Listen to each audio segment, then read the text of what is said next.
Praise the lord. ನಮ್ಮ ಕರ್ತನೂ ವಿಮೋಚಕನೂ ಆಗಿರುವ ಯೇಸು ಕ್ರಿಸ್ತನ ಮಧುರ ನಾಮದಲ್ಲಿ ಈ ವಿಡಿಯೋ ನೋಡುತ್ತಿರುವ ನಿಮ್ಮೆಲ್ಲರಿಗೂ ನನ್ನ ವಂದನೆಗಳು.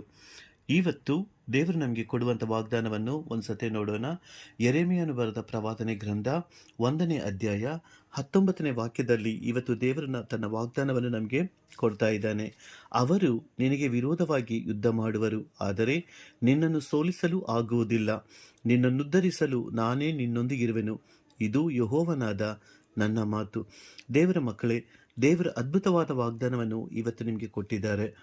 ನೀನು ಎಂಥ ವಿಧವಾದ ಸಮಸ್ಯೆಗಳಿದ್ದರೂ, ಎಂಥ ವಿಧವಾದ ಹೋರಾಟಗಳು ನಿನ್ನ ಜೀವನದಲ್ಲಿದ್ದರೂ ನೀನು ಹೆದರುವುದು ಬೇಕಾಗಿಲ್ಲ.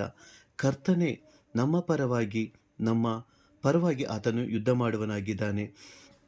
ಅಷ್ಟು ಮಾತ್ರವಲ್ಲದೆ ಯಾರೂ ನಿನ್ನನ್ನು ಸೋಲಿಸಲು ಆಗುವುದಿಲ್ಲ, ನಿನ್ನನ್ನುದ್ಧರಿಸಲು ನಾನೇ ನಿನ್ನೊಂದಿಗಿರಿದ್ದೇನೆ ಎಂಬುದಾಗಿ ದೇವರು ವಾಗ್ದಾನ ಮಾಡಿದ್ದಾರೆ. ದೇವರು ನಿನ್ನನ್ನು ಆಶೀರ್ವದಿಸಲಿ.